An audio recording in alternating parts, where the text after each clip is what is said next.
Hello, everyone. Welcome to tonight's edition of the Robust Opposition. I'm very happy to be hosting this show, which is an interview with two candidates here in my hometown running for my representative in the North Carolina State House, which is District 114. And those two gentlemen are Eric Ager, the Democrat, and Everett Pittillo, the Republican. Welcome to the Robust Opposition. Thanks, Lauren, for having us. Yeah, thank you so much.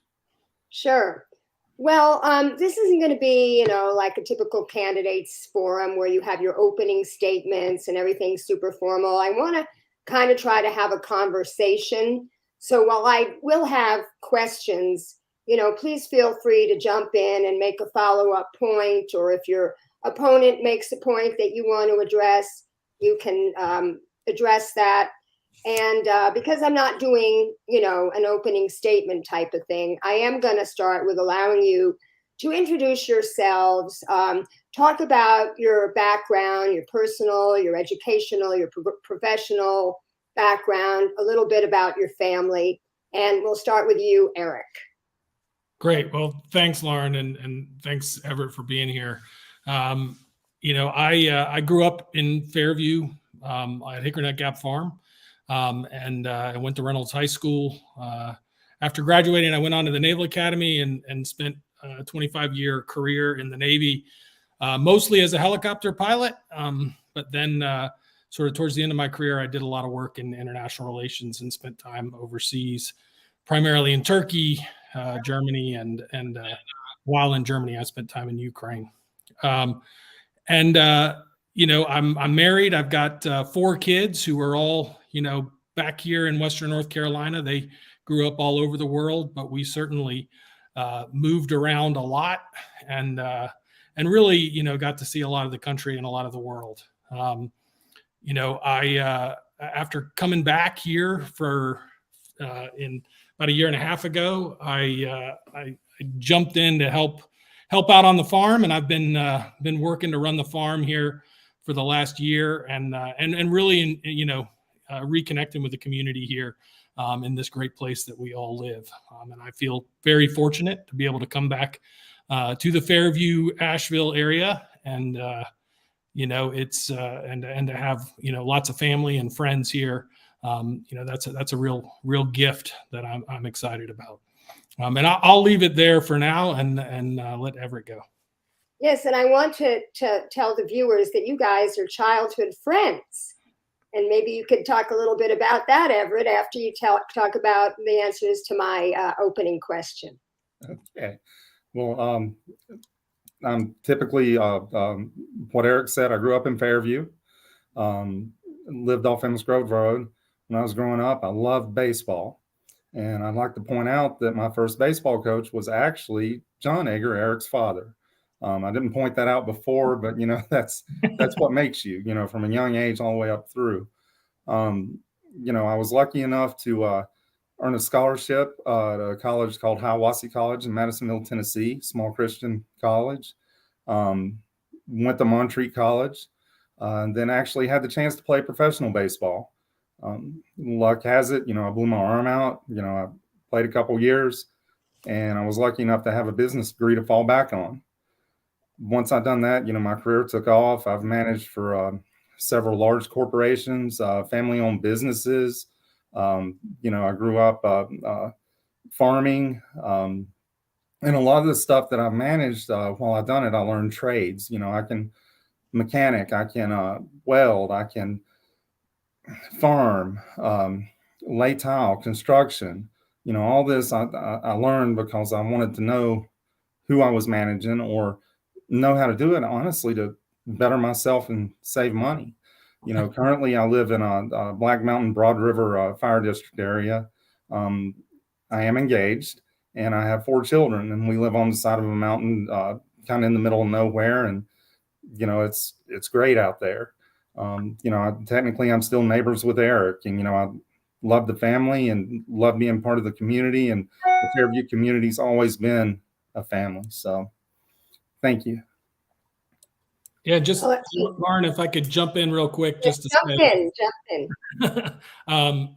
yeah, I mean, Everett, played baseball with my brothers growing up, and I was actually up in we've got sort of a falling down cabin up in Jackson County that we go to and used to go to a lot as kids, and it's owned by a big broad swath of the family, and I was up there this summer and saw two fish that Everett caught while he was up there with us, sometime, I don't know, 30 years ago, 40 years ago at this point.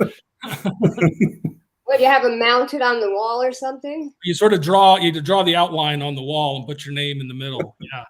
Oh, I see it. And you maybe did it like taxidermy or something like that. No taxidermy. I think we probably ate the fish.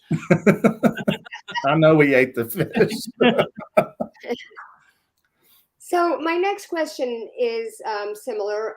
What would you say your what accomplishment, either personal or professional, are you most proud? And we'll start this time with you, Everett. I think my largest accomplishment is being a father. People take that for granted. And, I love my family, and it gives me a everyday learning experience on how to, as one of my old managers used to say, teach, coach, and train. I have a little boy that loves sports. I was an athlete. It's about family for me. Family is what changed my life. And my daughter, Annabella, she's autistic, nonverbal, and that's what really changed me. That's what made me grow up and see, there's got to be a future for our children. So, some people might say that's not much of an accomplishment. To me, that's what I look for is, to see them grow and to have that life of immortality. Because to be immortal, you've got to be remembered. And I want my kids to remember me well after I'm gone. So I guess that's the biggest personal accomplishment that I've ever done. Okay. So now my next question is, what made you decide to run? Oh, no, I'm sorry, Eric, you need to answer that question. That's all right. Yeah. Well, I mean, I'll echo what Everett said. I mean, really, I think if you're a father and have a family, it's, that's always going to be your proudest accomplishment. And that's what's going to stick with you, for the rest of your life, just in the interest of, trying to think of something else to talk about. And it really has to do with my family as well. But I'm really proud to have been able to serve my country, so around the world, and with my family in tow, and to help show them and have them really be a part of that representation of our country and ability to go out and be diplomats in the world, I think is something that I'm very proud of. Okay. So now I'm going to ask you why you want to run for public office. And this time we'll start with you, Eric. Yeah, absolutely. I mean, as I've said a number of times, I spent really the last 7 years of my Navy career overseas working on security and democracy policy. And really over the last couple of years, I got really worried about the state of our government back at home and just our ability to really make democracy work for regular people. And I think that's what motivates me to run is that, as Winston Churchill said, and I won't get the quote exactly right, but, democracy is the worst form of government except for all the rest. And so I got motivated to come back and learn how politics works and learn how democracy works, and try to make things better for, our friends and neighbors here in the district. Well, you and I had a great discussion offline about the situation in Ukraine, but since that does not pertain to the office that you're running for, we won't go into that now. Maybe you'll come on for an additional show because I'm very interested in that country and that war. But my next question is, what 3 issues are the most important to you personally that you will be legislating on? And second, as you've been campaigning, what issues do you find are the most important to, wait, did I let you answer that other question? I think we forgot to let Everett answer. Yeah, this would happen when I go back and forth with different people answering questions. So scratch that question. It's your turn to answer that other question.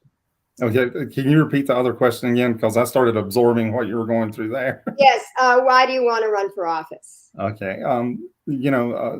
Basically, I'm never wanted to. I wanted to be left alone on the side of my mountain, and I keep seeing all these things getting thrown about, and lack of transparency in government.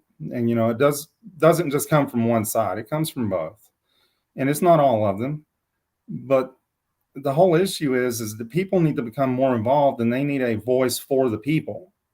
As I said, I've done about every kind of blue collar job you can think of. I'm truly, a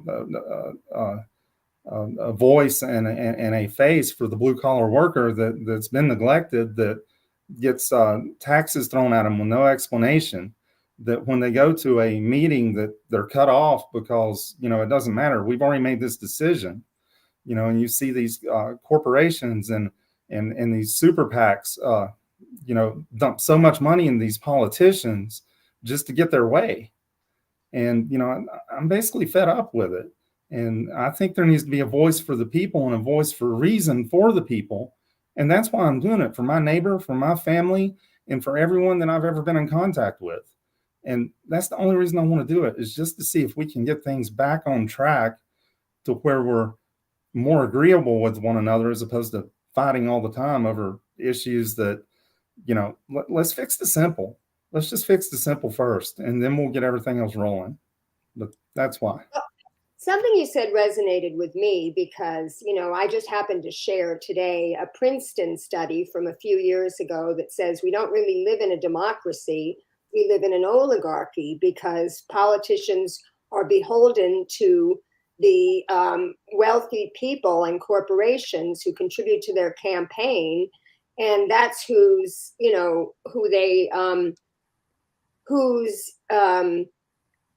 concerns they address. So I'd like to know your comment on that, Eric. Yeah, so I think to a large degree, you're right, Lauren, and that's something that one of the reasons that I'm running is to kind of see what that impact is, and you certainly can see it. I think we're fortunate here at the local level to be outside that bubble a little bit, but certainly the Citizens United decision by the Supreme Court was a big mistake. And you can talk about free speech, but that was a decision that if it had gone the other way would have really limited corporate spending in our elections. And in the end, you do, and what I've seen as I've been running here is that, you do need money to run a campaign, unfortunately. And so, whenever the campaigns get really big, I do think that money has a very outsized influence on people, and it's a real problem, and we need to fix it. That decision basically made it so that we have to pass a constitutional amendment, and I would certainly be supportive of a constitutional amendment that put campaign finance reform at the forefront and really help to solve that problem, to create an equal playing field and have people really, have a discussion of the issues as opposed to spending all their time on the phone trying to raise money. Well, in states where they have had public financing, and Maine and Arizona come to mind, it's found that a lot more ordinary people tend to run, and the playing field is equaled. If there was a way to, if there was a bill, if somebody proposed a bill in this state to have public financing of campaigns, would each of you support it? I would. Yeah, I would too. Okay, great, agreement. So now my next question that I already started to ask is, what are the 3 issues that are most important to you personally, just as a voter and a constituent and a resident? And as you've been campaigning, what 3 issues do you think are most important to your constituents here in this district? And we'll start with you, Everett. The three most important things to me are the roads. Our road system's falling apart, especially out in the Fairview area. It's potholes. Then when you get into places like Oakley, East Asheville, we've got a influx of folks moving here. The roads aren't suitable for all the people moving here, so now we got delays in time going, back and forth to work, going to schools. And so forth. We still have issues out in the Broad River Fire District with cell phone usage. We can't get any connectivity, broadband. It's just atrocious out in the rural area. And finally, I think that the mental health issue and the homelessness issue needs to be addressed, in the area. That's something we need to address. I'm also one that looks at both sides. So I've investigated, how everyone feels, what the areas are. I think a lot of people are in agreement, with the influx of folks, our infrastructure on the roads, not being able to handle all the extra vehicles. I think everyone's in agreement that, we have an issue with the homelessness and the drug addiction and the mental health issue in Asheville. And, I think a lot of people too, in the area, because this is a heavily Democrat area, are worried about the supermajority coming about if too many Republicans get in the House where they can override Cooper. And, I see that as a real big issue, to where they're not thinking, they're not asking questions, they're not getting to know the person. All they see is he's going to vote that way to override everything that, that we have a chance to pass. Yeah, and I would say that one of my questions actually incorporates that concept of the supermajority, and I'll get to that later. So are you saying that those issues are your issues and the community's issues? You're in sync with that? Oh, yes. I will talk to anyone. It doesn't matter who, and that's the only way you can learn what the community issue is you got to listen and make sure our issues are a commonality. Yeah. So now, Eric, what are your three most important issues, and what do you see as the communities?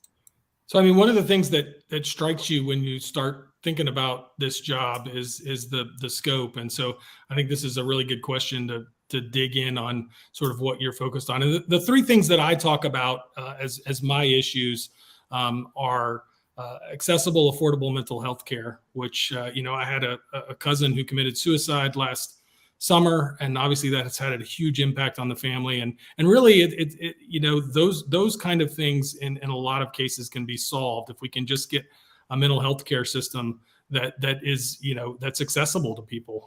First of all, you don't have to wait for 2-3 weeks to get an appointment when you're in crisis, and it's not going to sort of, bankrupt the family. That's a disaster. So that's one of the things that I talk about, and I hear a lot about that in the community as well. The other thing that I'm focused on is really bringing farmers and environmentalists together in order to, these are the people that care the most about our soil, air, water, and taking care of our land, and just culturally, they don't often talk to each other very well. And I think I'm in a unique position to sort of help bring those groups together to do some common sense things that will really make our environment better. And we practice what's becoming known as regenerative agriculture out on the farm in Fairview. And as we try to change the food system to make farming a net environmental positive, I think there's some really important things that we can do there in North Carolina. I think high-speed internet is important. I was driving around in Broad River the other day, and it was it was hard to get some cell reception, and I'm sure it's really hard to get any kind of internet at all. And so getting high-speed internet out into those rural areas is critical, because just the way it is today, our economy and our healthcare system are all very dependent upon access to that technology. And if you're stuck in a place where you can't get the internet, it's going to be really hard to participate in a meaningful way in all of these parts of society. So I think those are the three things that I talk about. The other things that I hear a lot about, and I certainly hear things about those as well, but the other things that I hear a lot of things about are affordable housing in the area, and how we need to make sure that we resolve that problem. There's no easy answers there, and it's going to take a real joint effort. But bringing together folks from the city, the county, and the state at the state level, and even the federal level, to help to find solutions or find alternative ways that we can do housing in this area, I think is really important. And then the other thing I hear a lot about is reproductive health care. And obviously, people are concerned about making sure that healthcare choices remain between, the patient and the doctor. And that's where healthcare decisions get made. And then finally, the last thing I hear a lot about as well is education. I think that, it's when Everett and I were going to Fairview School in Reynolds, North Carolina had one of the best educational systems in the Southeast. And I think we just don't have that anymore. And one of the reasons is that we've shuttled a lot of money away from our public schools and into, private voucher systems and other systems, that we really need to make sure that we invest in our public schools and make sure that our public schools are great. And we need to, pay teachers so that we get the best teachers. And we need to make sure that they get the respect and the resources that they need to do the most important job in our state. Well, fortunately for you both, I have questions on all of those issues. And I want to, before I start with the questions on the issues, let's just say we waved a magic wand and you both won the election and you both got to chair whatever your favorite committee is. And they told you, go ahead and write a bill. What would be the first bill that you would author? And we'll start with you, Eric. Yeah, so I think the first bill that I would probably choose the Agriculture Committee. There's not a lot of Democrats that are focused on agriculture, so that would be where I would focus. And the first bill that I would really look at doing, because I think it's something that we can pretty much all agree on, is a way to support farmers who are farming the right way and farming in a regenerative manner that really builds soil and has an impact on climate change. And really, I think that would be my focus. And how about you, Everett? What would be your first bill? I'm kind of like Eric because we grew up, in the mountain community and by ourselves. And, I'm an avid sportsman, and, I see a lot of lands and, going away. I would like to protect some of this property and put it back in game lands for the state to manage for everyone to use. I read an article today where some of the other states are having issues now because of PFCs getting into the game, the fish, and destroying your natural resources in areas like where I live and grew up, the rural areas. And, this wildlife, needs to be protected for everyone's enjoyment. So I'd like to expand that, toward game lands and not necessarily so much for parks, but for game lands for everyone, like I used to enjoy when I was growing up. Great. Both bills I would support wholeheartedly. Next question is, we're going to talk about the issues, and we're going to start with abortion because it is the issue that is being trotted out to scare everyone to vote Democrat. And trust me, I'm scared by that too. The idea of, the Republicans getting a supermajority and being able to override Cooper's veto. So I think it's important to discuss your position on abortion, both personal and political. And let's start with you, Eric, because you are in the party that we're worried about. Yeah. So no, I'm sorry. I meant Everett. I get two names that begin with, we get two names that begin with E, and so I said the wrong one. I want to start with you, Everett. You know, I really never thought about abortion until, you know, this Roe v. Wade was overturned. You know, it was something I always felt, you know, that was between that person and their the way they felt about it and how they felt when they woke up and looked themselves in the mirror. You know, me personally, you know, I don't agree, but that doesn't mean that I have a worldview that I'm going to impose on others. Right now, it's 20 weeks. Okay, I'm not intending to go and restrict it more. And honestly, I doubt I would vote to restrict it more. This is just a you know, issue that you know, I don't agree with personally, but I'm not going to make someone else see my views because I have power over them now. That's just wrong. And, you know, it can happen to both sides on separate issues. And, you know, that's just the way that I was raised, you know. So no, I mean, I think it needs to be left where it's at, and I'm in agreement with that. And I have no need to come in and start trying to restrict it down to nothing, because I would not vote to restrict it completely. Okay, well, let me ask you this. Let's say the Republicans do get a supermajority. They put in a bill to ban all abortions. Cooper vetoes it. Would you be willing to buck your leadership and vote against overriding that veto? Yes. Yes. You would. Flat out, yes. Even if they threaten to strip you of committee chairmanships and anything perks that you get. Look, I have nothing to lose. I'm just an ordinary person running for office. I mean, it's not like I want to make a career out of it. I'm there for the people. That's the bottom line. Just because I have a different view from the mindset of someone else doesn't make me right or them wrong, or vice versa. So, no, yeah, he could strip me, he could punish me. You know, that just is what it is. I mean, on that issue, you know, there has to be some leeway there between both sides. Okay, Eric, how about you? Are you in favor of the current law even? I know you're not in favor of a total ban. Are you in favor of the current law, which is prohibiting it after 20 weeks? Yeah, so I really think that you know, that healthcare choices should be between a doctor and a woman in this case, who is pregnant. You know, there's just so much nuance involved. I think even restricting it after 20 weeks is a mistake, and I think you know, that you know, the key really to me is that you know, making these decisions in Raleigh is just the wrong place to make them.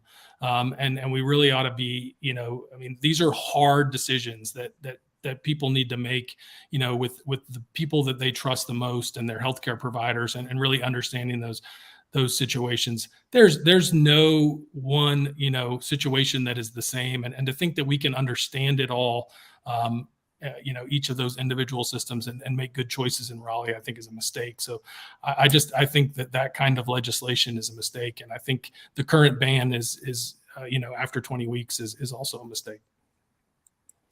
Now, I know that you told me in our pre-interview, Everett, that you believe there are some exceptions for the 20-week ban. What would those exceptions be?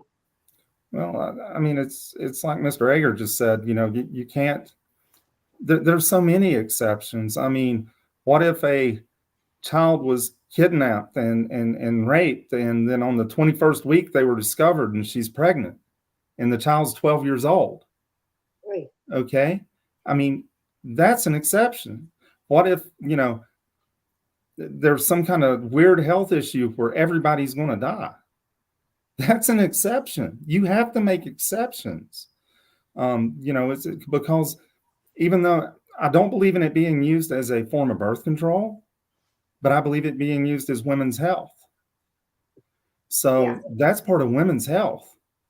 And, you know, you can't turn someone away because of some weird circumstance. It's just ludicrous. But where would this woman go, or this young girl go, to have this adjudicated? Would she go to her doctor? Would she go to a court? This is what I don't understand with the exceptions to a law. I believe that it should be went to the doctor, and it be no different than a prescription being written. You know, we have to put faith in our doctors also, that they make the right decision, which they do. They went into a business, and you know, people say, well, they're getting rich or so forth. They're in it for healthcare. They're doing it for the people. You know, I put my faith into what my doctor tells me every day. And you know, it shouldn't be the courts get involved in. It should be, this is what it is, and this is why, and this is what we're going to do. Do you see any problems with that, Eric? Exceptions, how they'd be handled?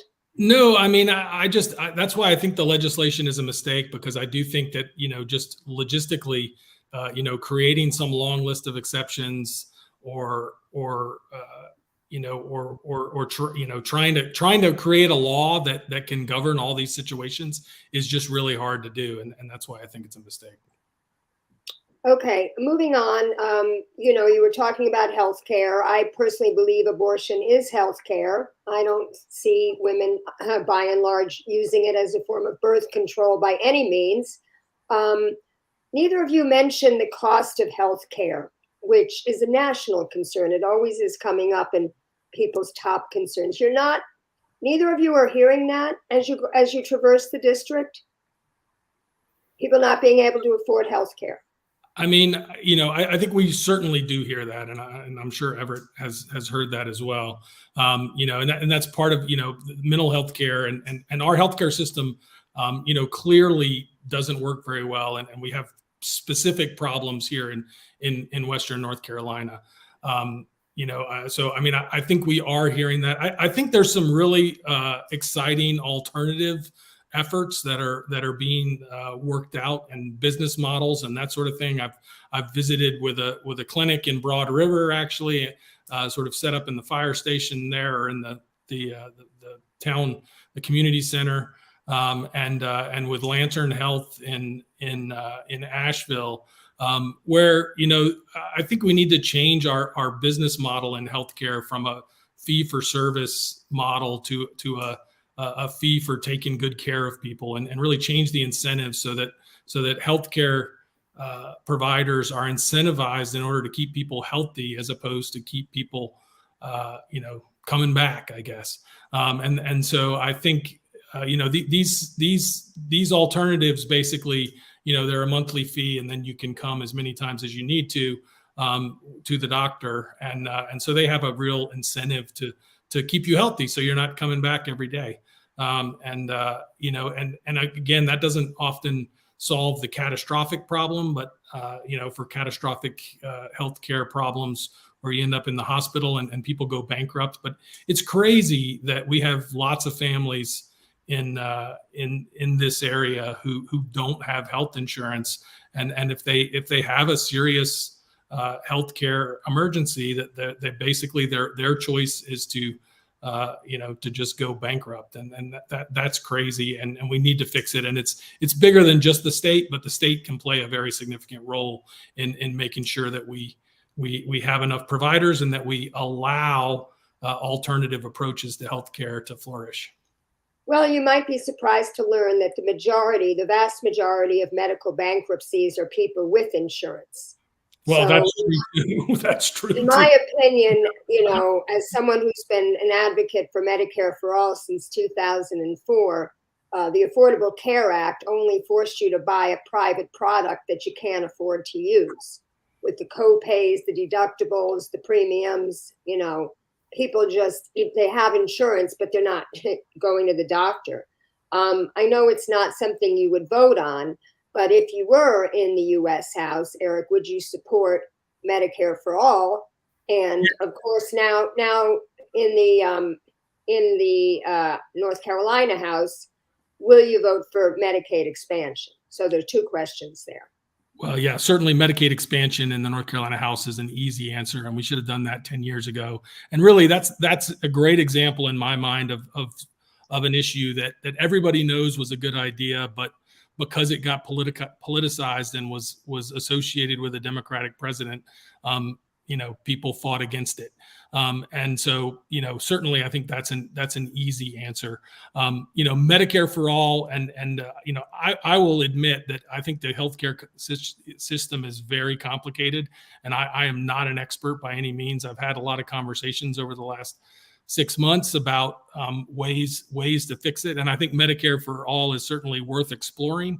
I'm not sure it's the complete panacea, but we need to figure out an alternative approach. How about you, Everett? Medicare for all, Medicaid expansion? What's your solution to the healthcare problem? Well, you were at the forum the other day, and Medicaid really affected my life because of my daughter Annie. And at the forum the other day, I explained that if it wasn't for Medicaid, I would have lost everything at that point in my life because the job I was in. She started having seizures, and it was to doctor, taking her back and forth to Duke University, me just having just enough gas to get there. I think this is an issue where it does need to be expanded. And it needs to be easier for folks to apply for it and get accepted for it, because that was the most difficult thing, was proving that I needed it for her. It was getting referral after referral written, why? I think it's there to help families. And not only that, that money is there. We need to expand that. As far as the Medicare for all, I'm kind of like Eric. I really don't know on that issue. That would be something that I would look into, because I'm one of these guys that want to know all the information first. It's something I never thought of, to be honest. So that question, I can't answer it right now, but I guarantee you after this, I'm going to look into it and start researching it and seeing the benefits and the negative prospects from it. Yeah. Okay, moving on to another issue. You both have talked about the environment, and they didn't ask any questions about climate change at that forum the other day. I personally feel environment is the most important issue to me, because if we aren't able to survive on the planet, it doesn't really matter what our viewpoints are about abortion or healthcare or campaign finance reform. So I'd like to ask each of you what you think the state could do to reduce our greenhouse gas emissions. What would you support, Everett? Well, one of the things, and I'm in this now because of the job I'm in is with the Department of Energy, where they're switching all our air conditioning and so forth. And one thing I think the state should do is limit who can purchase and who can work on these units that are here. And by example, let's say the refrigerant that's being used in one of these units, you have someone that doesn't know what they're doing, doesn't have the equipment, they just cut the line. Where does that gas go? Into the atmosphere. Okay, because they're too cheap to buy a $600 machine that will recover that gas. So I would like to see a little more enforcement on that side. The reason a lot of these changes are being made is because we are concerned about the environment. We want to see it better. But if you regulated it properly, stopped Amazon from selling it online to just anyone, to where they can hook it up when they should have a license, that there would be a big step right there. So as a state, you can control that. And you can get, people involved, and you can ask any dealer that's in the business, we pay for the equipment, we do it correctly, and they get angry at these organizations that sell just to anyone because of that very reason. So you don't agree with Trump that climate change is a hoax perpetrated by the Chinese? No, it's here. I mean, you see it. I mean, is it? Do I know when? I'm not a scientist. I'm not an environmental scientist, but I see the way things change. I see the way things change in nature, because just like, Eric and I both have stated, we grew up in Fairview. We've saw some of the changes that have happened, slowly but surely, whether it be a bird disappearing because, it's too warm here, whether it be, a certain plant harder to raise. It's happening.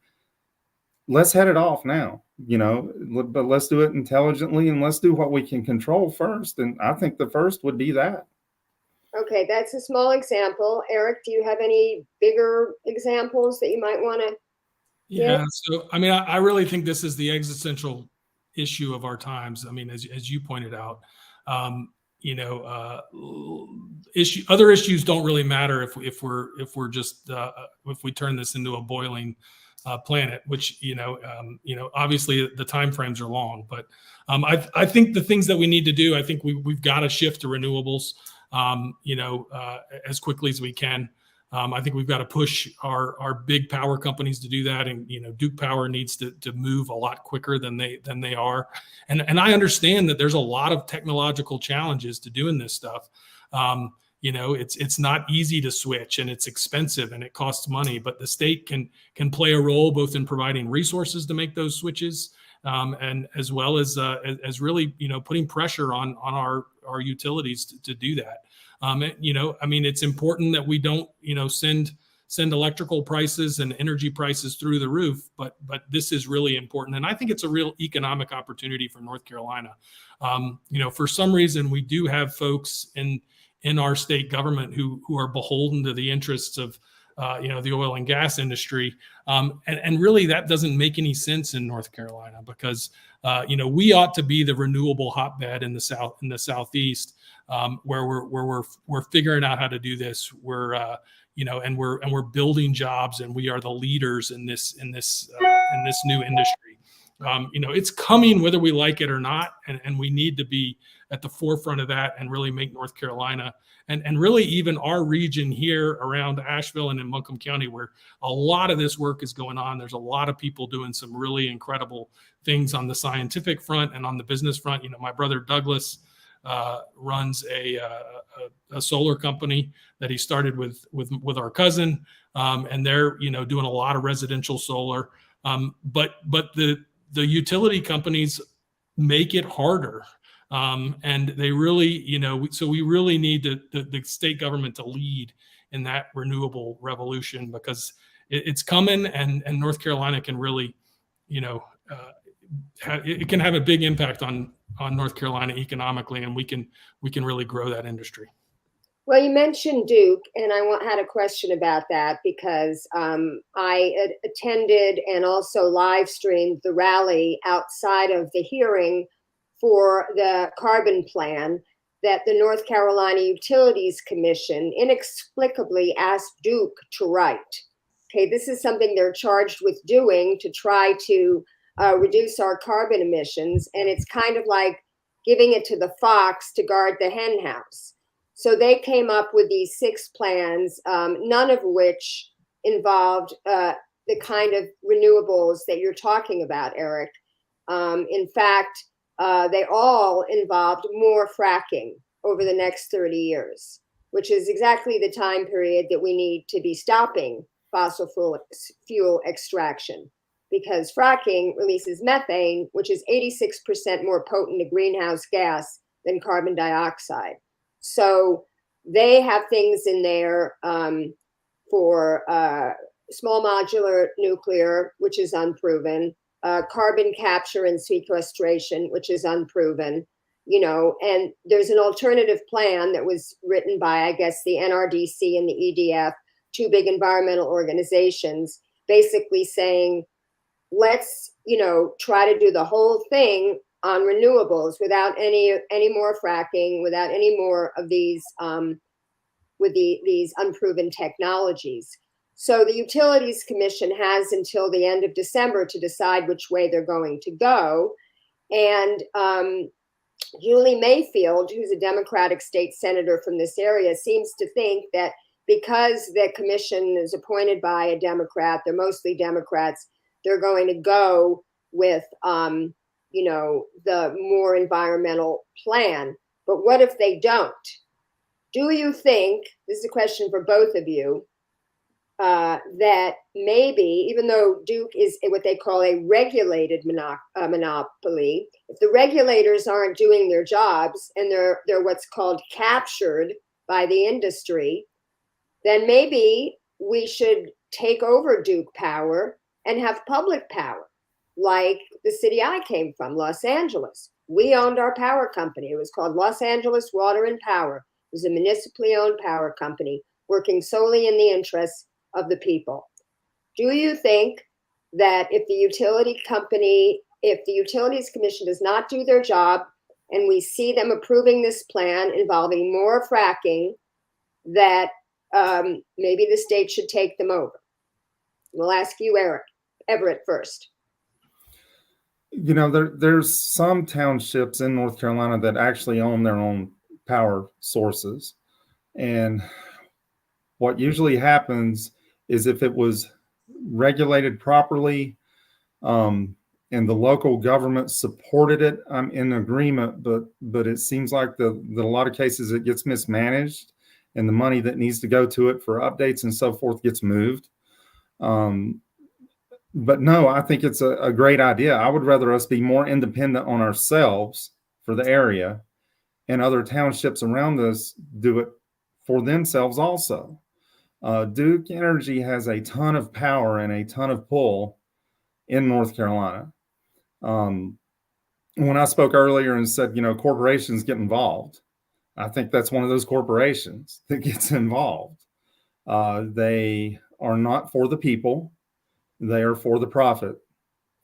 You know, a lot of things are show.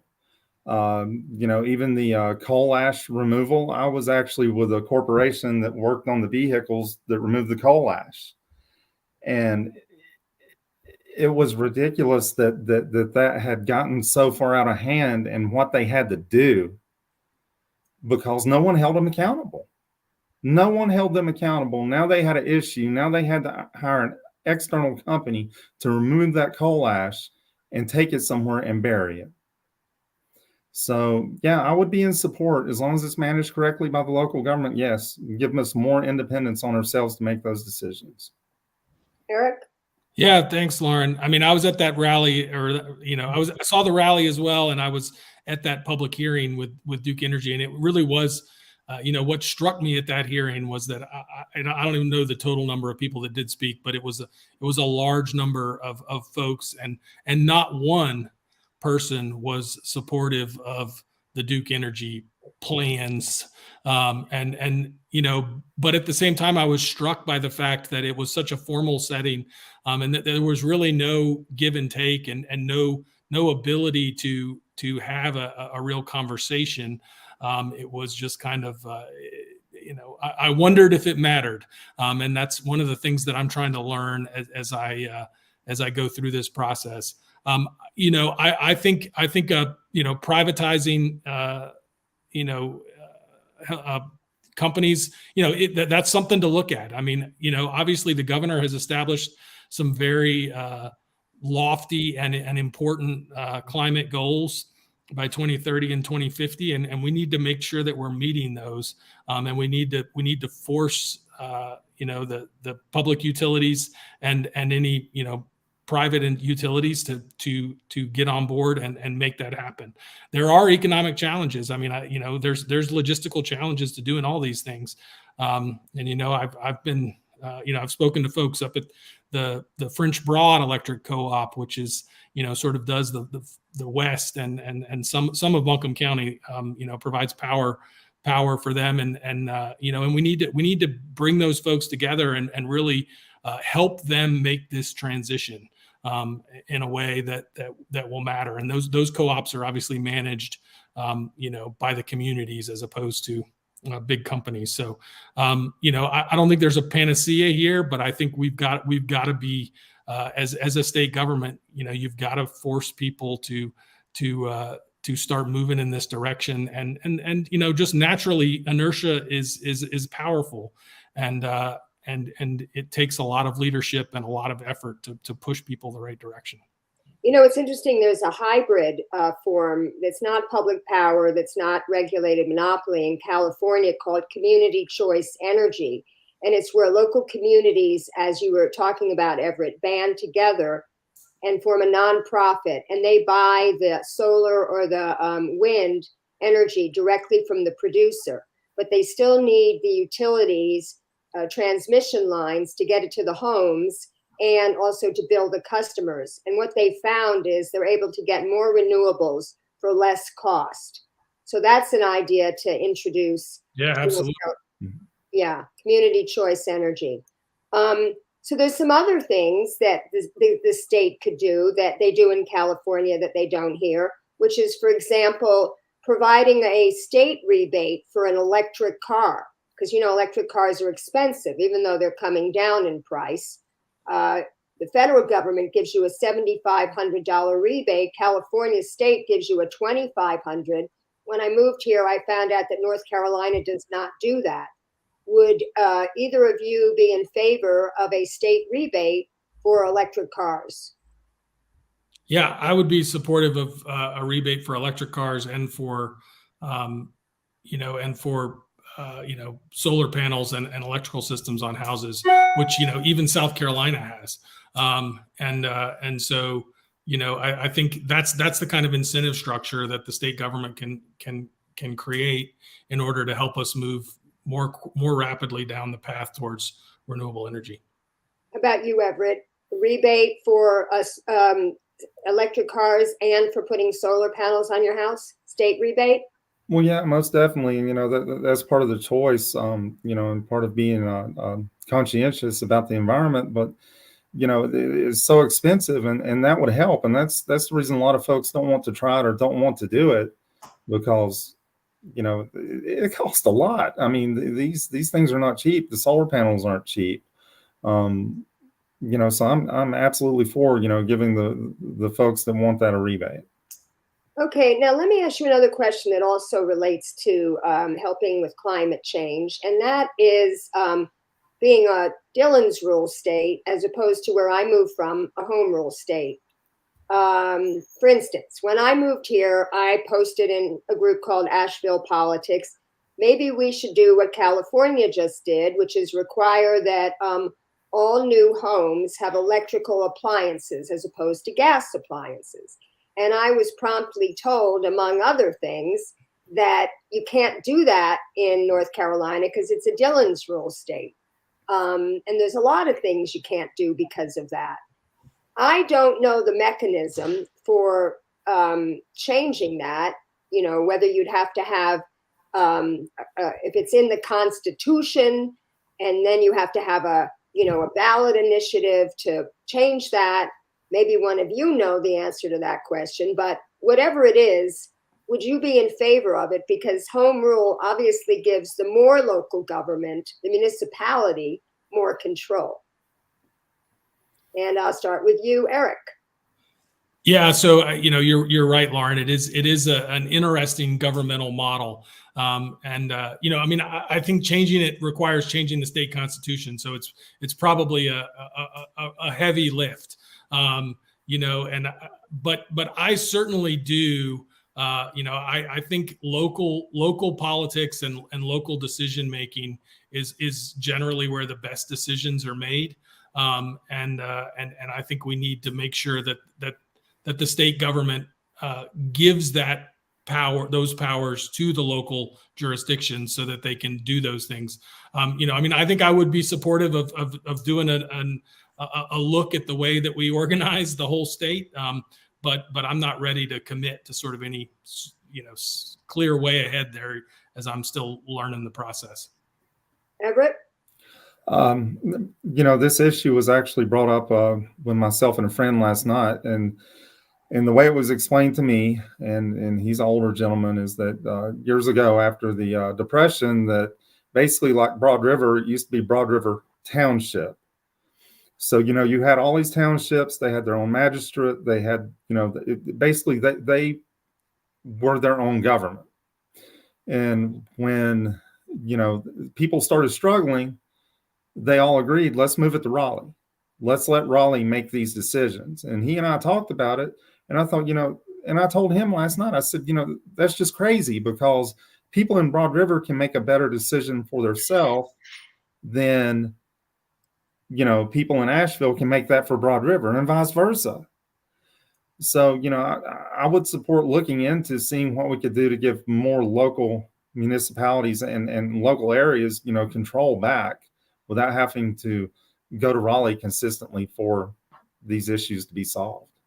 Yeah, I find it ironic that Republicans who are always talking about state rule, state rule, state rule, when it comes to the state, giving more authority to the local government, no, they want to hold on to the power. So it's ironic at best and hypocritical at worst, I would say.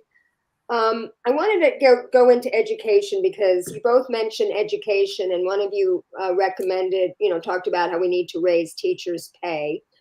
Teachers are being paid some of the lowest salaries in the country here in North Carolina.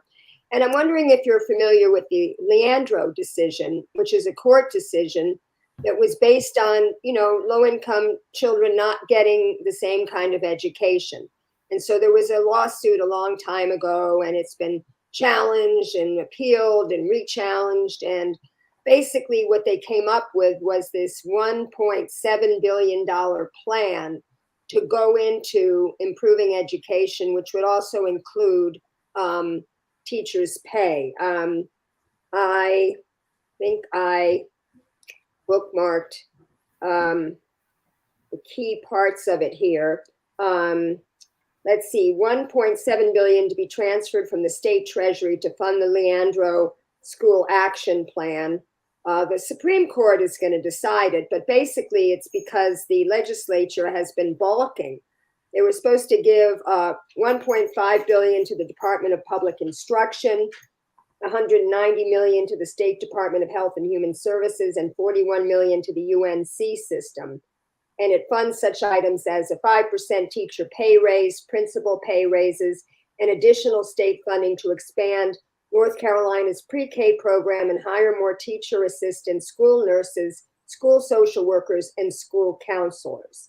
And the $1.7 billion would fund the first 2 years of the plan. So as I mentioned, the legislature has been balking at funding this. And I'm just wondering what you think of that. Start with you, Everett.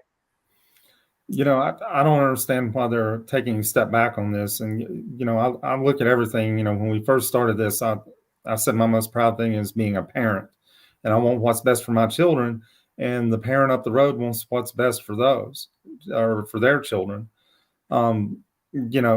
Teachers are a natural resource. They are something that and have a soul and being that wants to educate, but they should be treated fairly. They have to go to college just like I do.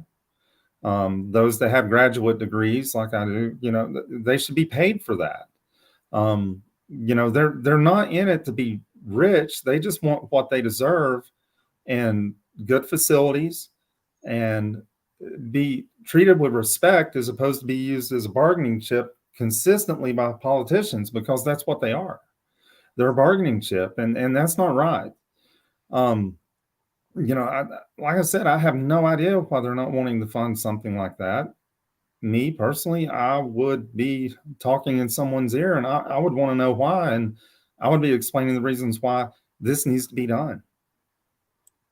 Okay. Eric?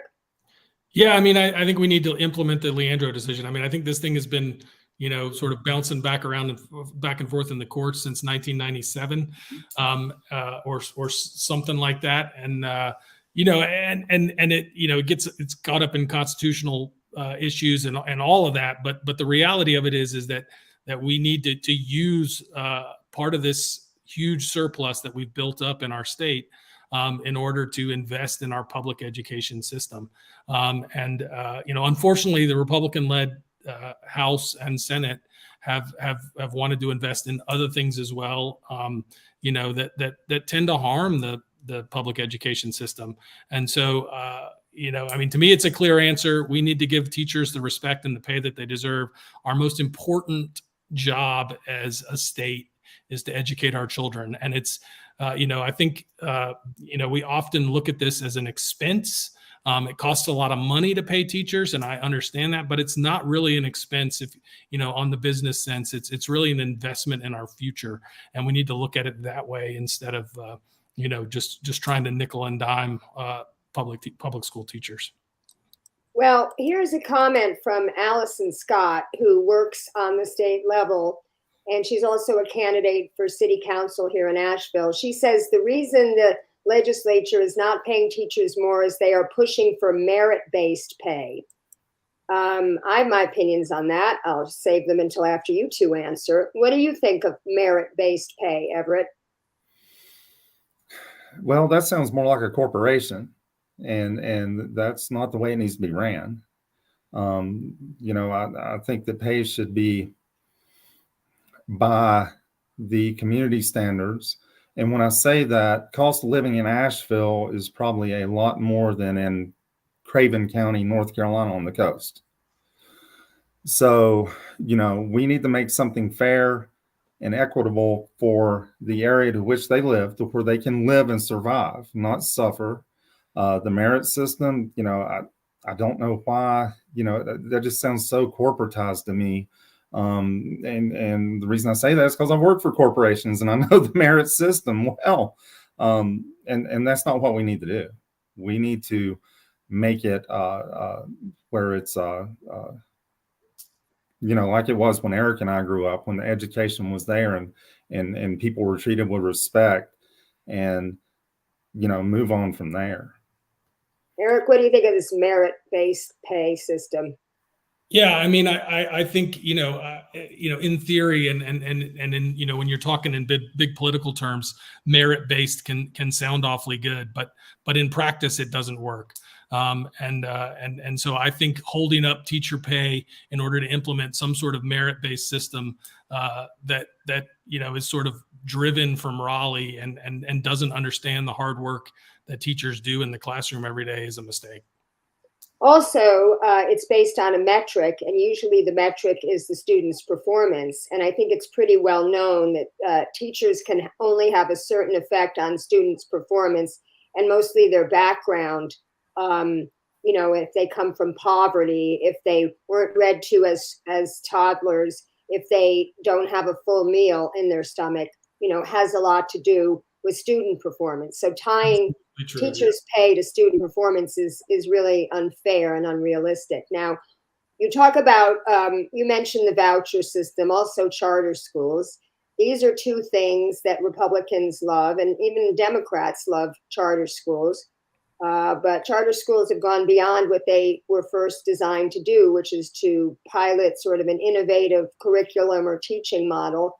And now they're basically taking money away from public education because the funding goes with the student. So if the student leaves the public school to go to a charter school, taxpayers are still paying for it, but the public school is becoming defunded. And a lot of these charter schools are pretty discriminatory in a lot of ways. What is your feeling on charter schools? Would you charter schools and vouchers, would you eliminate them, limit them, or leave them the way they are? Start with you, Eric. Yeah, so on vouchers, I think they're a mistake. I was listening to somebody talk the other day, and they were talking, and the problem with vouchers is that, to go to a private school, at best is cost you $20,000 a year. And so giving somebody $5,000 and then asking them to drive, 30 miles to a private school, only a certain segment of the population is going to be able to do that. And it's not the most vulnerable part of the population. So, vouchers in reality are, a tax or just giving money into the hands of sort of wealthier folks to do these things. I think that, charter schools are tricky. I think there's a lot of very good charter schools, but I think you said it right, Lauren, in that, the goal of charter schools should be to sort of pilot these innovative programs. But the drawback is if they sort of take over the system, then, first of all, you lose the public schools community building function. And that's a real challenge for communities across our district. And I think the other thing that can happen is you end up with a population that can afford to drive their kids, long distances to school every day, and the public school struggles with those who can't. And I think what we really need to do is invest in our public school system so that it's innovative, and we need to give our teachers the ability to be innovative, and we need to give our public schools the ability to innovate so that they can really create the best outcomes for our kids. Okay. I want to move on to drug abuse and mental health. They're two separate issues, but they come together when we're talking about the homeless situation, which is another issue that you both talked about, and affordable housing. So I would say those three issues, mental health issues, drug abuse, and lack of affordable housing can lead to homelessness. So let's start with drug abuse. It's clearly gotten a lot worse. One of the unintended consequences of cracking down on OxyContin and prescription opioids is now we have people going to heroin, and even worse, fentanyl. And you have a lot of lethal overdoses because of regular overdoses, and then lethal overdoses due to fentanyl. There was a school child in California who was buying a Percocet. They thought it was a Percocet, and it was actually laced with fentanyl, and they died. And there were 7 other overdoses in California public schools because of this. So what do you think? Now, we know that there's money coming in from the Purdue settlement, and Josh Stein is going to be distributing that. How do you think this money should be used to deal with not only the opioid problem, but also the methamphetamine problem? Start with you this time, Eric. Everett. Oh gosh, I wish your names didn't begin with E. Well, the whole thing with the drug issue, and you hear it from one side that blames the other side. And this is a common goal that we all need to work together on. And that money needs to be used for, more better treatment options, because they don't get the time to get in that they should. And they're shuffled out before the whole body and mind is healed from this addiction. You do that, you're just having a big vicious circle that keeps coming in and out. If you do the job right the first time and spend it for counseling, spend it for the doctors to get proper medications that can help the withdrawal symptoms. A lot of drug use comes from underlying issues, which it in the mental health, and you brought them up at the same time. They're so tightly correlated together. What led that person to try this? So we need to invest in our system and make it where folks can get in when they need help. Now, that's another issue. If they don't want help, it's really hard to make them get help. But we have got to come up with a system where we can get people to talk to them and show them that, we want to help. This is going to be better for the economy. Will it cost startup? Yeah, it's going to cost money. But in the long term, when you start healing these people, you stop the overcrowding of hospitals, you stop the petty theft, you stop everything else that they have to do and for these addiction problems to supply their need. So, we need to dump it into exactly what I said: social workers, getting them help, getting them coaching, getting the right treatment path to where it's not a vicious circle. Eric. Yeah, I would agree with Everett on a lot of those things. I think that I'm learning a lot here, because I don't claim to understand this whole problem. It's clearly a real scourge in our county and in our district. And I've been talking to people downtown about fentanyl especially, but methamphetamine as well. The real problems. It's clear to me that we've been trying to fight this battle, or so-called war on drugs for a long time, and it really hasn't worked. We just kind of move from one, drug that's at the top of the list to another. I think we really need to pursue some innovative approaches to solving this problem. Treatment is obviously part of it. It's really getting people engaged in society, and making sure that we have real work and real engagement in our communities, because I think that's where the problem is solved the best, is in our communities. I'm on the lookout for innovative approaches that have been proven to work. I can't claim to have a clear winner out there yet, but I think we need to really pursue these innovative approaches to solving this problem. Yeah, you were alluding to dealing with the problem on the supply side, which is trying to stop the drugs from coming over. But I read that half the fentanyl is coming over in the mail directly from China. So that doesn't have anything to do with, illegal immigration or whatever bugaboos you want to put forth. But if you're talking about the demand side, you really have to deal with what Bernie Sanders always refers to as these diseases of despair. Like, why do people feel the need, And there's a new program in Asheville called Seek Healing, where they've determined that the opposite of addiction is connection.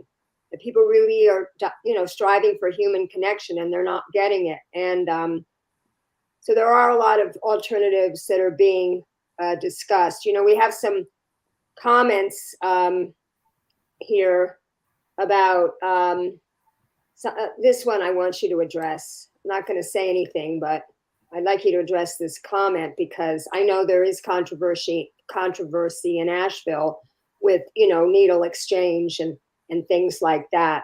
What is your feeling on this comment?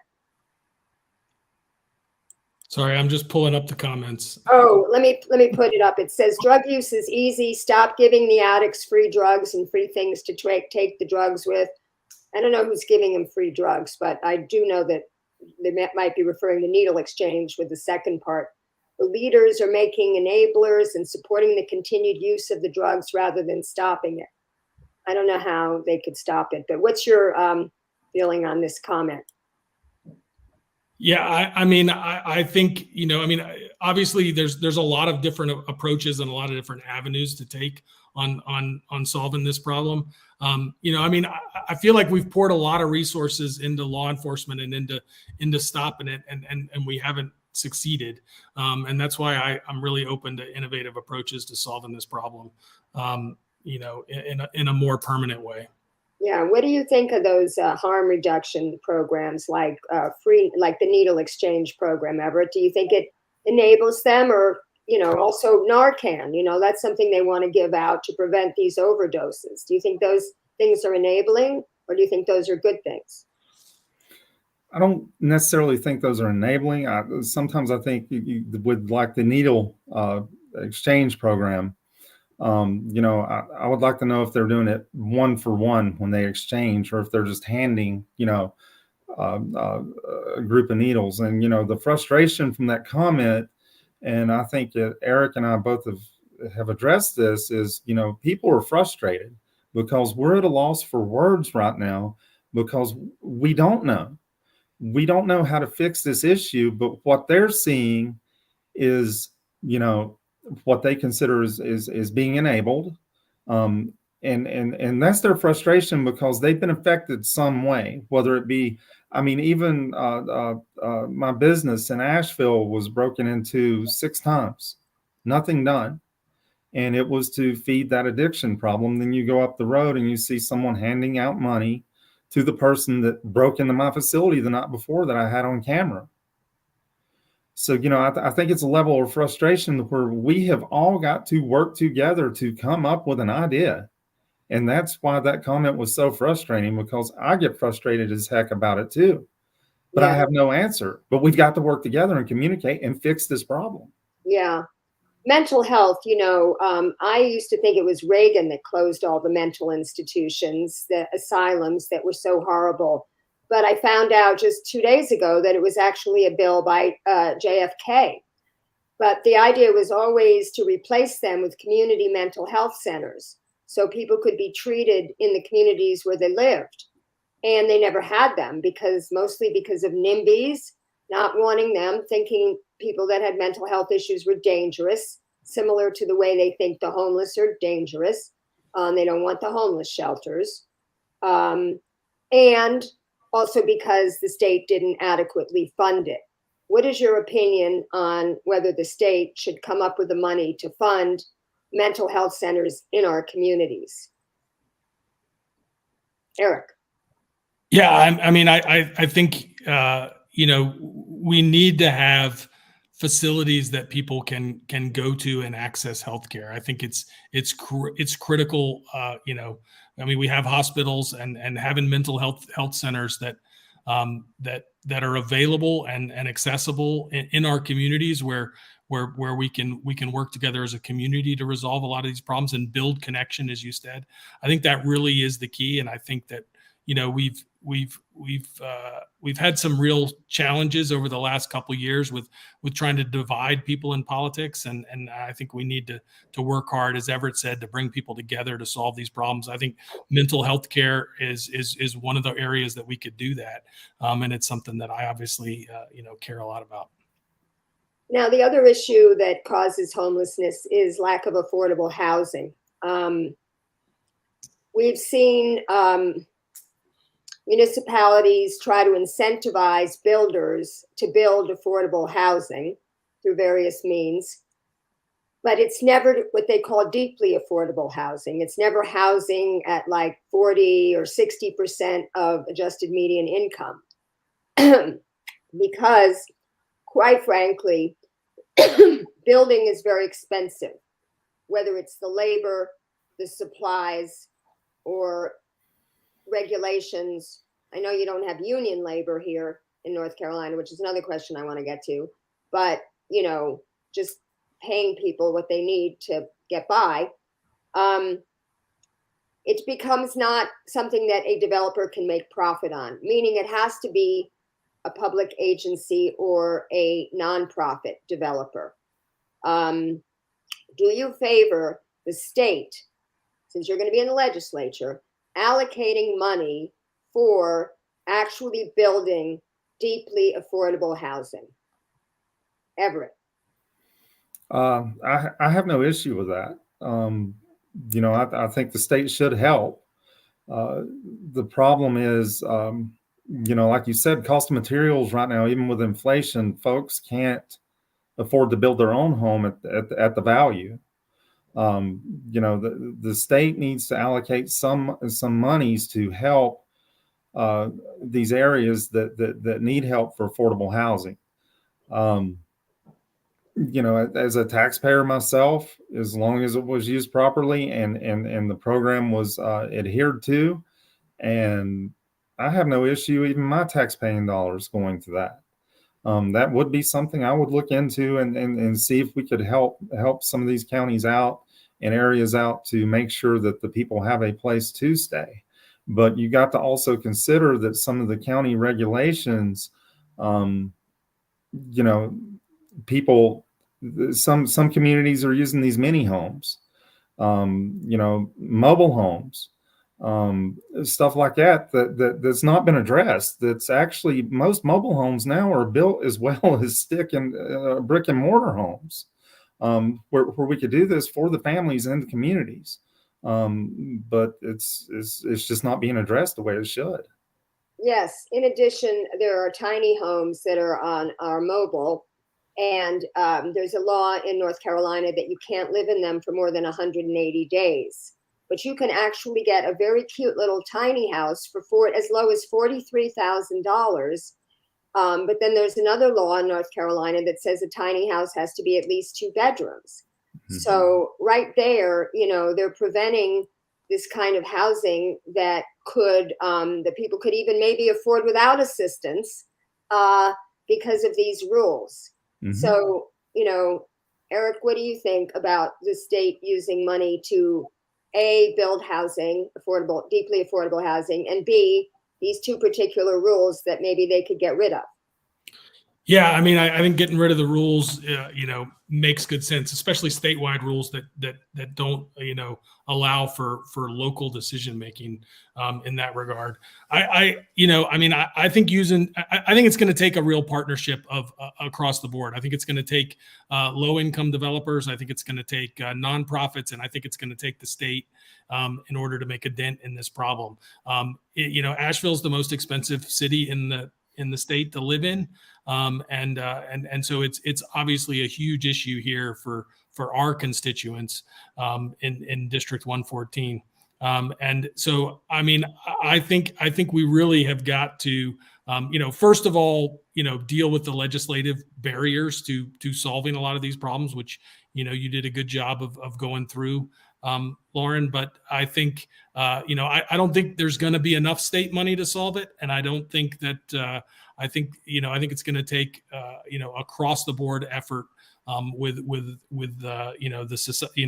small businesses who are building houses, nonprofits who are building houses and communities. And it's going to take, and we're going to have to start looking at housing in a different way than we have in the past, where we have these single family homes everywhere. That's just not going to be our reality for the long term if we want to have affordable housing that people can live in and thrive in. Yeah, I was looking for this comment up here. I can't find it, but somebody said state money is our money. It's taxpayers' money. And I got a few questions left, but I want to just interrupt at this point because Everett, so far, every idea that I've had that involves the state spending money to fund these social programs, you've agreed to. And that's not your typical Republican who is always accusing of, Democrats of being the tax and spend party. So how do you square that with being a Republican? Or maybe the better question is, why are you a Republican and not a Democrat? Well, I mean, my values do coincide more with the Republican Party. There's, issues. We all can't agree with everything. And that's part of being human. But, as far as spending, when it's used properly and used to help the people, I have no issue. When the money gets misused and it's hidden and not transparent, and then I find out that a politician used one of his buddies at a nonprofit and they made a ton of money and went through because they had a deal, that gives me, that's when I get angry. But I have no issue with my money going toward helping the people. And it's not saying that I'm a socialist. I'm not saying everyone should, be completely 100%, the same. I'm saying let's help the people. Let's help those that need help. And I think everyone that knows me, including Eric, I mean, if I bump into someone I haven't seen in years and they're down on the luck, Everett, can you give me $40? You know what I'm going to do? I'm going to reach in my wallet and give them $40 if I have it, because that's the way I was raised, because I want to help that person because they're in need. Yeah. So that's where my spending comes from. As far as me being a Republican, like I said, there's just some things that I can't get over on the Democrat side. Just like there's Democrats that can't accept that, some of the things the Republicans do. Well, if tax and spend is not one of them, can you name some things on the Democrat side you can't get over, just so our viewers know? I think myself being a Republican, if I don't like something, I walk away from it. Okay, if I don't want, don't believe in something, that's on them. But, it seemed like leading up to everything to this point on the Democrat side, because I believe in it, you have to, Everett. We can't discuss this. You are wrong. And I just don't agree with that. Now, that's not all of them. I'm just saying maybe I got the worst. Okay, just like some of the worst, right wingers come out. You have the left wingers that come out, and maybe that's what jaded my mentality. But even being judgmental as soon as someone hears that I'm a Republican, he's naturally, a fascist. That's just bottom line. Okay. You don't even know me. So why did you just judge me? You don't know my heart. You don't know my background. You don't know where I came from. And, to me, that's your opinion. Let's move on. But I don't have to be a member of that.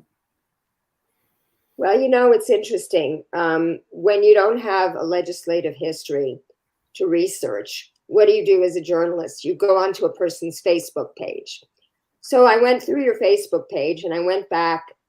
I don't know. I think it was either the last election or maybe it was as far back as 2016. But I noticed that you had said, Everett, that you went to a Trump rally here in Asheville. And someone, I don't know if they were cursing at you or whatever exactly it was, but you wrote, "That's it. I've made my decision." And it was almost like I'm hearing an echo of that now because of the way Democrats have treated you, or the, what do you call it? The presumptions they have about you makes you a Republican. But I'm not hearing anything affirmative about the Republican Party that you like. It's almost a reaction to not wanting to be a Democrat because of how you've been treated or stereotyped. Well, I mean, honestly, I went to that Trump rally, and at the time, my oldest daughter was 10 years old, and I was spit upon. She was cursed. The police had to get involved and take people down. And honestly, until Donald Trump, like it or not, I wasn't involved in politics, but at the time I heard a message, and that message was that you count. Never felt like that I counted. Even with, it just seems like the common folks, in my opinion, of course, were ignored. There's some things that, I can agree with that Bernie Sanders has said. I can agree with some things that Obama has said, but I can't, just the way I was treated, I can never align with a party that will treat people the way I was treated and have been treated. So I guess that's why I'm here. Eric, do you have any comment on that?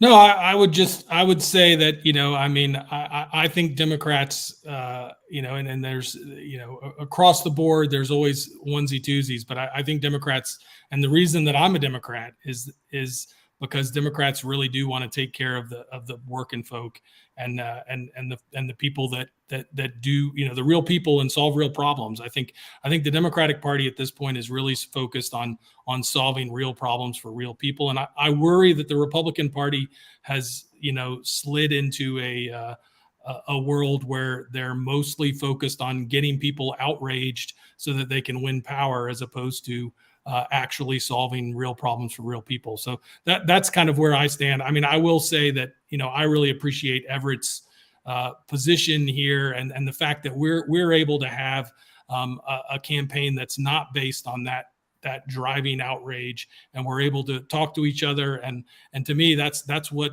local community politics ought to be about.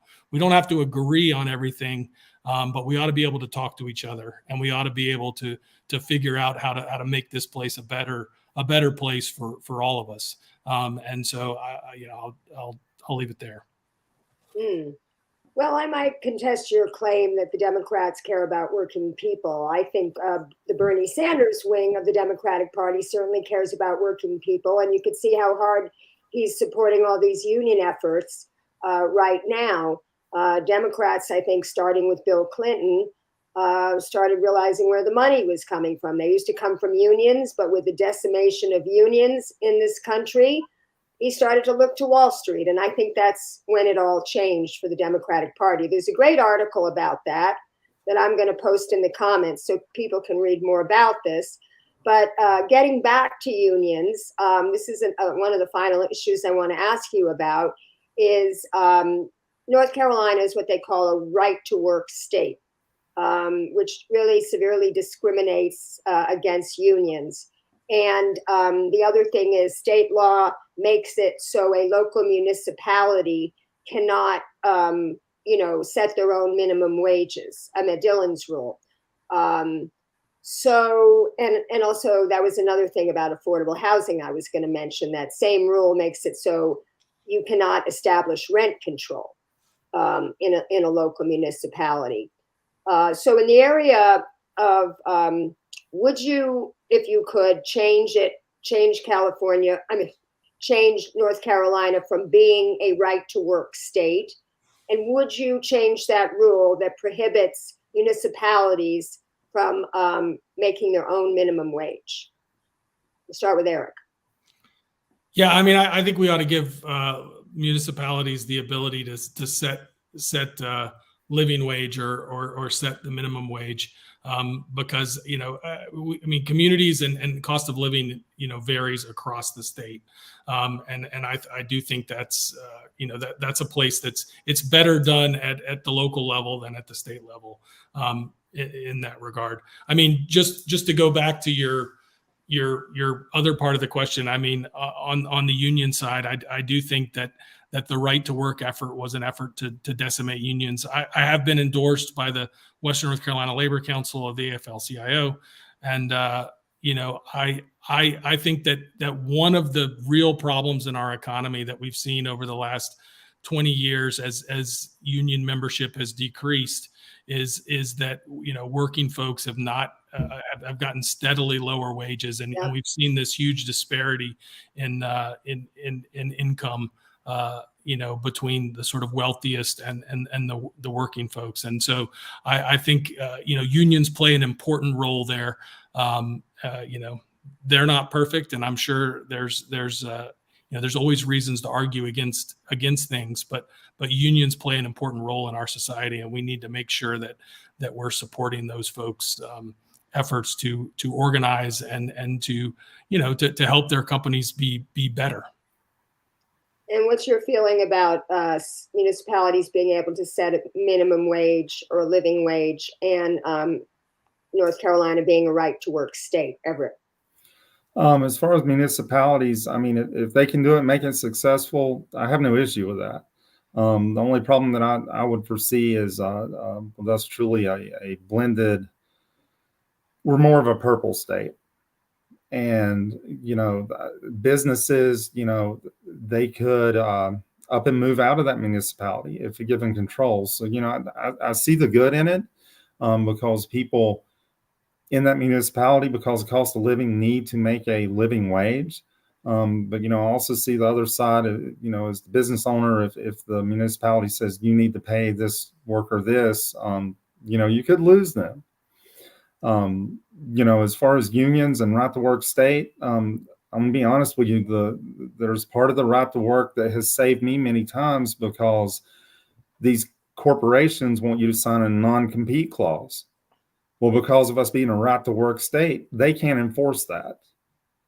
That saved me to where I could, make more money for my family, but I can also see how it's misused. So it's kind of a double-edged sword to me on that, because, luckily it worked out for me. Unions, I've never really been, my experience with the union was when I was at Montreat College and they brought someone from Detroit down, and they were ahead of a union, and they were very upset because they asked the students' opinions that why are unions necessary when the federal government and so forth has minimum wage and so forth set up. Well, that would work if the government was giving people living wages and the economy was in a good shape. So I can see the need for a union. I'm not strictly opposed, but I'm not 100% for it where I'm going to push for it.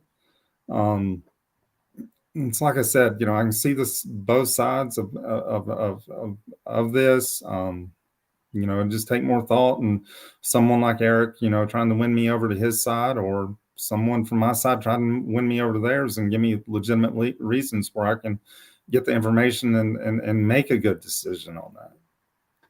Well, I am going to end with talking about how you're going to work with your colleagues on your party and the opposite party. But I have two more issues that I want to talk to you about. And one is the TDA, the Tourism Development Authority. You know, there's a big issue in Asheville with the TDA giving, 75% of that to promote tourism. And they feel there's enough tourism here. There's enough hotels here. There's enough breweries here.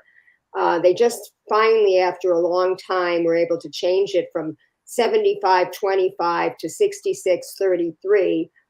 They still think it's too skewed. Would you be in favor of changing it even more, Eric? And then we'll ask Everett. Yeah, I would take a balanced approach on this. I mean, I think that obviously tourism is incredibly important to our economy here in Buncombe County. But at the same time, people have to live here as well. And we need, to be promoting, the community in addition to just trying to bring more and more people in. I would be more in favor of a 50-50 split. Everett? Well, this is another conversation I had with someone the other day, and the TDA, it was a self-imposed tax by the hoteliers. They voluntarily done this. If it needs to be changed, and people want change, I will support it. But it's going to take a lot of people to rewrite this. The tourism industry is so important to Asheville, and right now it's down. And what does tourism affect? It affects our artists. It affects our breweries. It affects our restaurants. It affects our food trucks. It affects what Asheville makes Asheville. I would like to see a more balanced approach, like Eric stated. But I'd like to do a lot more research in that area, because I'm new to this TDA, and that's been brought up several times. But I'm willing to work and get behind the people and push for this. But it's going to take a big effort. Okay, my final issue question is relating to another hot button issue that they love to use to divide us, and it was called the bathroom bill. About transgenders not being able to use the bathroom of their identified gender, as making them go with their biological sex assigned at birth. This bill was passed and then vetoed by the governor. If we get a Republican supermajority, there's a chance this bill will come back. What do you think of this bill, Everett? Would you support it? And also, there's another bill that's considered, it's an equality bill that basically, it's called a Non-Discrimination Ordinance, actually, for workers, that protects LGBTQ people, protects you from allowing you to wear your natural hairstyle, which is unbelievable to me that anybody would try to prevent that, and also would prevent discriminating against you because you're pregnant. So what do you feel about those bills? We'll start with you, Eric. Yeah, I mean, I'm opposed to bills that really discriminate. I mean, I think that's what those bills do. These are, it's another example of an effort to divide people over, an issue that really doesn't have any impact in our everyday lives. That's what this is. It's an effort to drum up outrage in people and to get people outraged about politics and about, people that are not like them. And I think that's a real mistake. I mean, HB2 was clearly, a disaster for the state, economically, and it's awfully good thing it's no longer in effect. Everett? Well, me having a special needs daughter, and we'll refer to the bathroom bill, and it makes me feel uncomfortable going into a restroom with her, and I want her to be independent. So, a lot of the ones that want this separated out is because and I've heard, and I can agree to a point, that what if there's a predator in there? But you can't look at it from that standpoint, because you're looking at a 1 or 2% chance that can happen, which is still, me as a parent, that's 1 or 2% that I would like to avoid. So. But you can have a predator of the same sex. Yes, you can. And that's the thing. I try to listen to everyone. Me personally, I don't have an issue with it. Okay. Because I watch my daughter like a hawk. As far as the discriminatory bill, to where with the natural hair and everything, look, as employers, we shouldn't care what anyone looks like, what their background is. What I look for is someone that shows up to work and gives it 100% per day.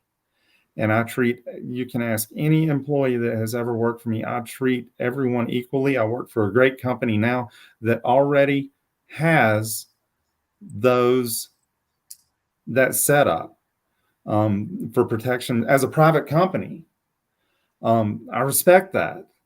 It shouldn't matter what we look like. It shouldn't matter what we believe. What matters when we come to work is, do you do your job? Do you show up on time? And are you part of the culture where we can fit together and work as a team and family? That's what's important to me. And, any kind of bill that starts trying to, go against something, of that nature, and hair. I mean, you said natural hair, and I'm just like, what in the world? It's just hard to believe. Years ago, companies wouldn't hire people because of tattoos, because of earrings. I had a company that I worked for years ago that men could not wear an earring. They had to remove it. That's changed so much. People worry about the divisiveness and they want to instigate in us fight over something that honestly, in the long run, is very minuscule in what's affecting us as people. Yeah. So. Well, I will tell you that, I've been thinking the divide is just unbreachable. And I really had an epiphany, I think, when I went to that candidates forum, Everett, and I heard you speak, and I realized that so much of what you were saying was resonating with me.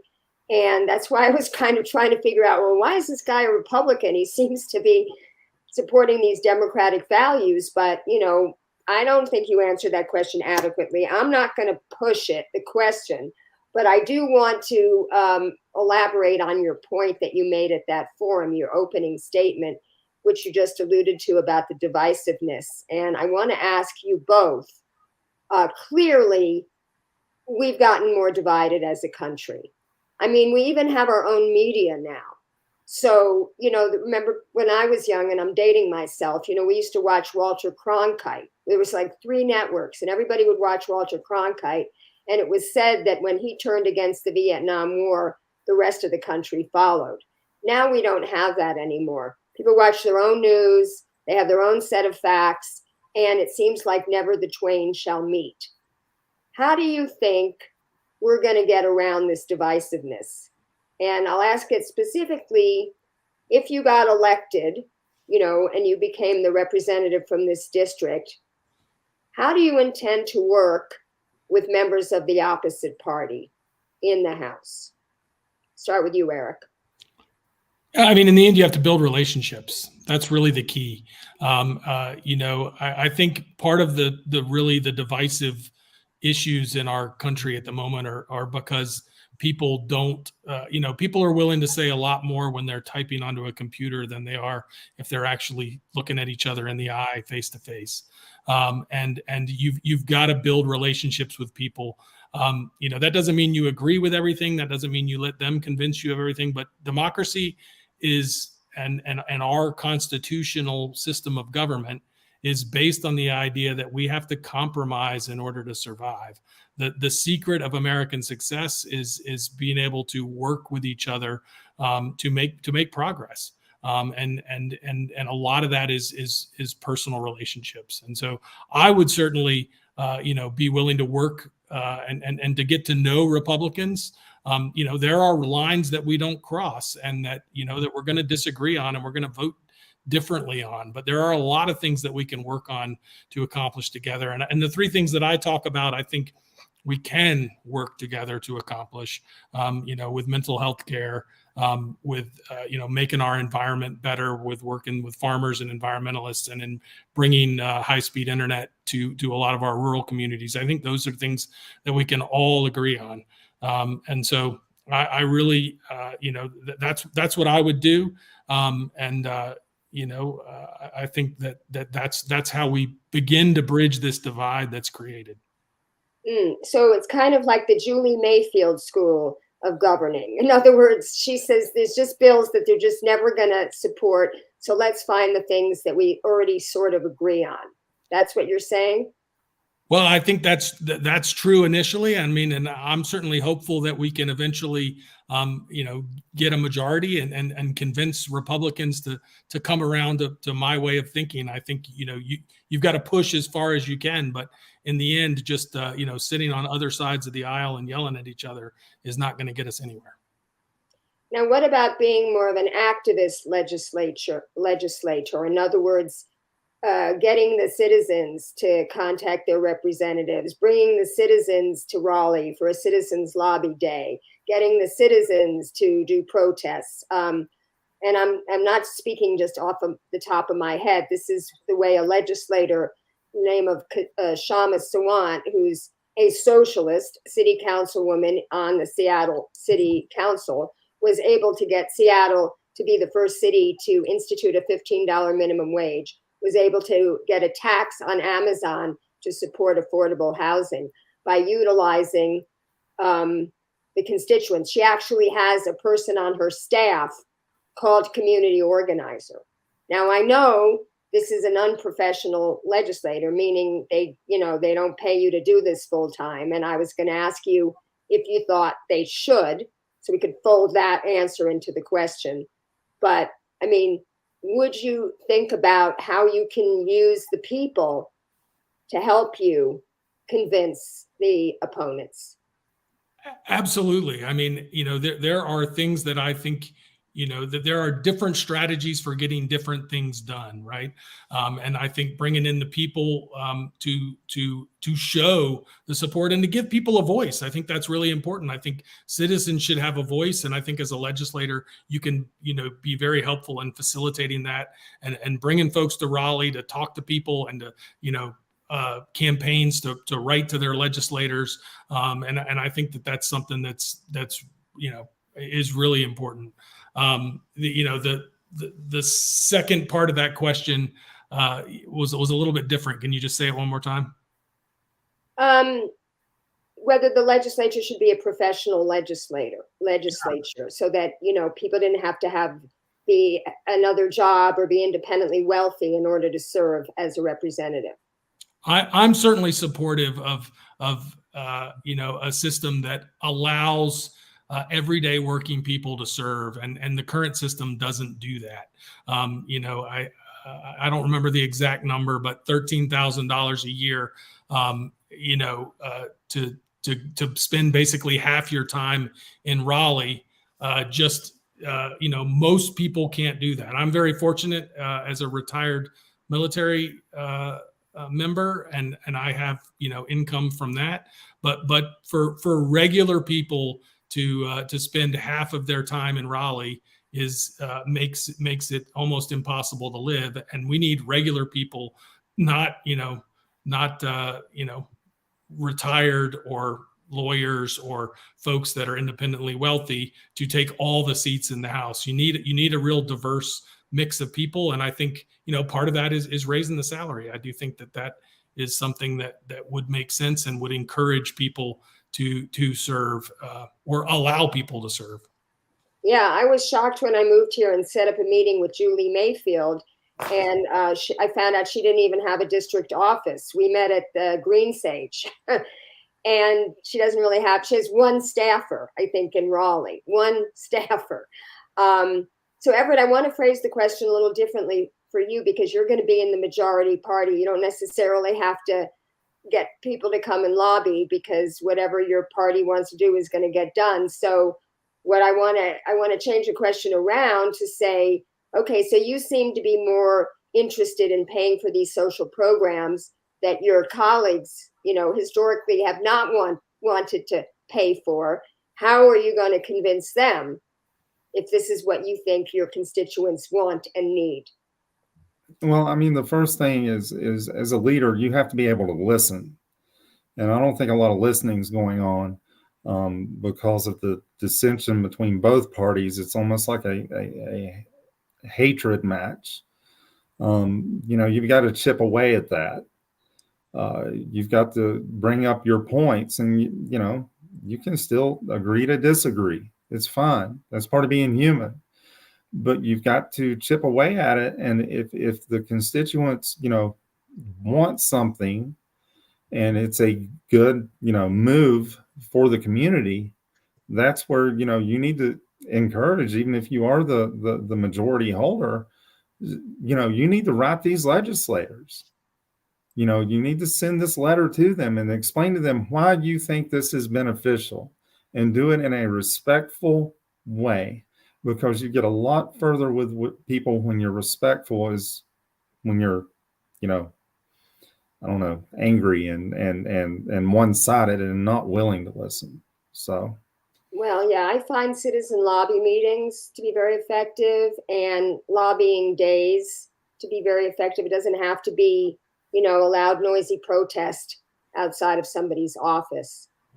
Okay, so I'm down to the last two questions, and they are, how do you plan, what practices do you want to put into place if you're elected to maintain contact with your constituents, both to get a sense of what issues they want you to address in Raleigh, and also to let them know what you are doing on their behalf? Eric. So I think there's a lot of things that you can do to maintain that communication. I think regular, reports about what's going on in Raleigh to all folks via a newsletter is a small step that you can make. I think you've got to create a system of town halls, even when elections are not going on, so that you can, come out and meet people and listen to people. Really that's the focus of, that'll be my focus as a legislator, will be to really, figure out forums to listen to the community and figure out what they're concerned about and what solutions are out there that can really help to solve a lot of these problems. So, I mean, that's what I would focus on. I think you're very right about not having a local office or a local person. I would love to be able to have somebody that is organizing those things all the time here in the district.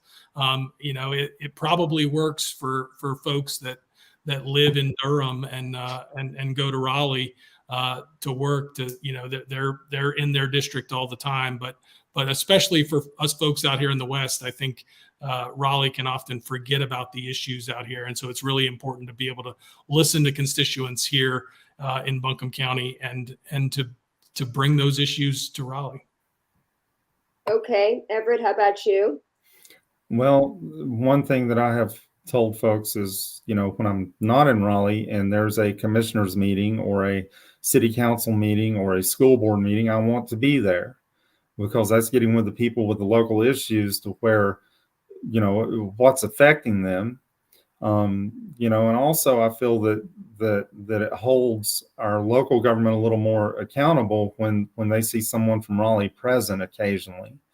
Also just getting out and about and like Eric said, just going out into the community, scheduling, a hot dog day or something at Lake Julian Park and inviting folks and just being part of a community and family again, as opposed to, I don't want to deal with you. I don't want to listen to you. We've got to bridge the gap even within the community to where we're listening to every aspect from both sides. Okay, and then my final question is, well, actually, what I wanted to do is have each of you ask a question of the other. And I know I didn't tell you I was going to do that, so you might have to think about it for a minute. But in the meantime, I'm just putting up my social media for people that are new to this show. And I see many of you that I don't recognize in the comments. You can always find my this show after the fact and all my other shows. I've been doing it for almost 6 years now on YouTube. And also I'm on Twitter. My handle is Lauren_Steiner. And I would like people to please share this show, especially with people in this district if you found it interesting. And know that I also don't just do candidates forums, although I will be doing another one on October 20th with Martin Moore, who's a Democrat, challenging the incumbent, Robert Presley, who is a Republican. And that will be on this channel here. And I do go live from my Facebook, my YouTube, and my Twitter at 7:30 on the 20th. So, and also I'd love to people to have some feedback, put some feedback in the comments, what you thought of the show. So now the answer to the question, Eric, what question do you want to ask of Everett? I've been thinking, I probably don't have a great one, but I guess, my question, Everett, would be really, in the Republican legislature and the Republican leadership in Raleigh, who do you think you would be sort of modeling yourself after, and having as a mentor? That's a good question. Honestly, Eric, I've always been my own man, and I'm not trying to be arrogant or, I would ask advice from all of them. I really think a lot of Mike Clampett. I really think a lot of Mark Pless. They have helped me. Of course, they're out of the area. And one thing about me is I've always learned to keep the best and throw away the rest. Do I agree with everything they've told me? No. Do they agree with everything that I've told them? No. But they've been really good to me and answering questions and helping me get started. So. And what question do you want to ask of Eric? Oh, I have a question. It's, I guess, you living abroad for a while, and thank you once again for serving our country. I mean, takes a heck of a individual. So thank you for that. When you came back in the area full time, which I know you probably visited your family, were you kind of in shock the way things have changed locally, actually starting to see, different things? I mean, it's just something I wonder, Yeah, no, I mean, I certainly, it's a lot different than when we were growing up. Certainly in Fairview, I think Asheville is very different. People didn't go to downtown. I think, obviously there's things to complain about and there's things that are, really great. I think Asheville's a tremendous city because, we get this small town feel with, a lot of cultural activity that you don't get in a lot of small towns. So I think there's good and bad, but it's certainly a lot different. I mean, certainly as kids, we never went downtown. On the culture shock front, I'll just say that, and it wasn't when I came back this time, but I did come back after living in Turkey for 2 years, in an earlier period. We had four small kids while we were there, and they were, the Turks were totally in love with little kids. Every person from the 10-year-olds up to, grandmothers and grandfathers would come up and play with your kids. And we came back and we were walking around the streets on some leave, walking around the streets. I think we were in Black Mountain, but I can't remember. And we were walking around with my wife's parents, and they had a little Pomeranian they were carrying in the front. And we were walking down the street and some people came up and getting ready to ooh and ah. And we just sort of assumed it was going to be for our children, but it was for the dog. So, that's the kind of sort of culture shocks that you do get coming back. And my final question is, what would people be surprised to learn about you? Everett? Honestly, I think the surprise is tonight. I mean, I listen, and there's going to be a lot of people dislike me from one side. Naturally, the other side's going to dislike me. I'm putting my life out there right now, and I think people are in shock that I actually try to see everything for everyone and put myself in their shoes, because I feel that I've been judged as being a haunch conservative, that it's just no, and we're the evil ones, and we're not. There's a lot of conservatives out there just like me that want to help the people. Eric? All right. I don't know if it's that surprising, but I did want to, I grew up listening to the Atlanta Braves on television. I mean, on the radio, because we didn't have a television. And so just wanted to put a plug out there for the Braves who just clinched the division yesterday, and very exciting. But I am a big Braves fan from, listening to them on the radio at 8 years old when we didn't have a television. So funny, my sons were both into baseball. I mean, not only did they play Little League, but they watched it on TV. I'm not a sports person by any means. And neither of them liked the Dodgers, the Los Angeles Dodgers.